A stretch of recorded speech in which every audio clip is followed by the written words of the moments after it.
Welcome back to the FlipNerd.com REI Classroom, where experts from across the real estate investing industry teach you quick lessons to take your business to the next level. And now, let's meet today's expert host. Hi, I'm attorney Bill Bronchick, an instructor at FlipNerd.com. And in this video series, we're going to explore partnerships, joint ventures, and syndications, all different types of partnership investing. This REI Classroom real estate lesson is sponsored by FlipNerd Investor Coaching, your blueprint to investing success. What is a partnership? How do we define a partnership? Well, some people would define a partnership as the guy with the money goes to the guy with the experience, and after the partnership is over, the guy with the experience has the money, and the guy with the money has experience. And that's what I'm trying to help you avoid. But technically, legally, a partnership is when two or more people get together for the purpose of sharing profits and losses. That is, by definition, what a partnership is. Now, there's all different types of partnerships, which we'll get into in a minute. But why a partnership? Why would you do a partnership? Well, you might not have time. You might have resources but no time, and find someone who has the time, or you don't have access to deals, someone else has a deal, or you have a deal but you need money, someone else has money, or you have a deal or access to deal and someone else has a crew who could fix up property. So there's a lot of good fits for partnerships and why you would use a partnership for a deal. You can also spread out the risk if it's a big project. Instead of going the whole thing yourself, you can go in what we call a syndication and bring other people in to the partnership as well. It also allows you to do more deals, and that's really the bottom line here. We want to do more and more deals, and by leveraging the efforts and resources and credit of other people, you're able to do more and more deals in a partnership fashion. So there's an active role in a partnership versus a passive role in a partnership, and that's what you have to decide right up front. What is going to be your role and what's going to be your partner or partner's roles in the partnership. Now, there are different types of partnerships. The definition I gave you earlier of a partnership being two or more people who go into business together with the expectation of sharing profits and losses, that's under the Uniform Partnership Act, which is adopted in some form or fashion in every state. So there are rules, even if you have no agreement. You can create a partnership, in a written agreement, which you probably should. You can do it by a handshake and a verbal understanding. You can even do what we call the accidental partnership, and this one's tough because in partnerships, and specifically what we refer to as general partnerships, that's where you and someone else, or two or more someone else's, whatever, go into business together, agreeing to share profits and losses. So that means you are responsible as a partner for losses or lawsuits or mistakes that all your partners make. In a general partnership, the liability is joint, meaning everybody's liable, and it's what's called several. Joint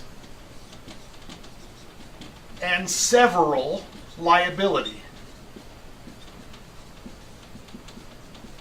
So what that means, joint is everybody's responsible. Several means every single partner is liable for the whole. So if you only put up 10% and your other partner put up 90% and that was his or her last dime and they screwed up, they could come after all the liabilities of you as a 10% partner, not just for 10% of the liability. You can get all the liability on you. That's why general partnerships are pretty bad way to go, and we'll explain in a moment how you should do a general partnership. Then we have a limited purpose partnership, which is referred to as a joint venture or JV. And same rules of partnership, meaning you're in to share profits and losses, you're guided under the rules of the Uniform Partnership Act, you're liable for what they do, etc., but it's a limited purpose, it's a limited scope. So you're not in business generally, you're just in business for a specific time or a specific project or a specific deal. So for example, A and B go in together, one puts up the property, one puts up money, they buy a property, fix it, put it on the market to sell, split profits, deal's over. They split they divide up the money. That was a joint venture, and they're not in business regularly. But accidentally, you can end up in a general partnership.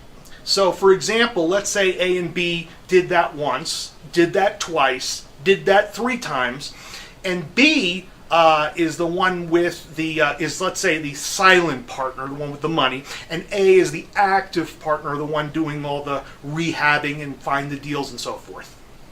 And let's say that, I run into A at Home Depot and I say, "Oh, hey, A, how's it going?" He goes, "Oh, it's working out great. I'm rehabbing these properties with my partner B, and he's funding the money and I'm doing the properties."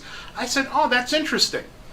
What impression have I been left with here by A?" I've been left with the impression that they are partners, general partners, not just one deal at a time partners, joint venture partners. So if I lent money to the partnership thinking I'm lending to A and B, and it turns out that they're not in business together, B might be liable under what we call the accidental partnership, which means basically a court is going to say that's a general partnership, it's not a series of joint ventures. Okay? And then we have what's called syndication partnerships, which is a much bigger thing, where we have multiple partners, maybe 20, 30 or more, each putting up money in a passive sense, and you and one other, or you and a few other people are the syndicators, the one running the show. And we'll get to that in section 3 of this lesson. Okay, so let's first talk about the joint venture. The joint venture, I said, is a limited purpose partnership. It is governed by the Uniform Partnership Act of your state. So if you don't want the default rules to come into play, then what you probably should do is put together a joint venture agreement. So it'll spell out things like you do this, I do that, you put up this, I put up that. If we have a disagreement, what's the vote, and so on and so forth. Who gets to make decisions about this, who gets to make decisions about that. And then usually it's a good idea to have in one of those types of agreements is what we call a triggering event, and then a rule that follows. So a triggering event could be something like somebody dies, gets divorced, files bankruptcy, becomes incapacitated, whatever. Just a triggering event, like a serious triggering event. And on one of those triggering events, you could have a buyout rule. So if A decides to file bankruptcy, B has the right to buy out A at a predetermined price or a predetermined formula. Or if B decides to die, well, he didn't decide to die, but he dies, and A can automatically buy out the other half from the estate at a certain price. So those are types of, and then of course, then there's what we call the what-if clauses.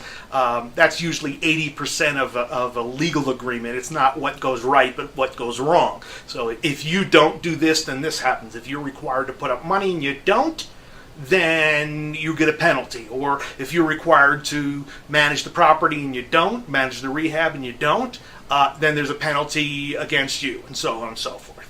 So if you're going to do a joint venture, by the way, liability, A and B, are liable for each other jointly and severally, even though they're not in business generally. But with regard to that project, they are jointly and severally liable. It would be a good idea to be an entity like an LLC or a corporation doing a joint venture with the other joint venture partners, corporation or LLC. Now, a joint venture could be 3 parties, could be 4 parties. Typically, it's 2 parties, but it can be more than 2. It has to be at least 2 to be a joint venture. It's a sole venture. A sole is just one person. So it's a good idea to have that stuff as clearly defined as you can in writing so that you understand. If you don't know how to draw one of those up, at least make an attempt or go to an attorney and have one drawn up. An ounce of prevention is worth a pound of, or more than a pound, probably a ton of regret later on when things go bad, as they normally do in joint ventures. The Flip Nerd Investor Coaching Program is America's most robust real estate investor training and designed for your success. If you're ready to roll up your sleeves, ready to take personal responsibility for your own success, and ready to dive into a world-class instructional coaching program that provides you step-by-step instruction to help you achieve financial freedom, then you need to visit flipnerd.com/coaching to learn more. Spaces are limited. Whether your goal is to simply get started or to take your business to the next level, you may be a fit for our life-changing program. Learn more today at flipnerd.com/coaching.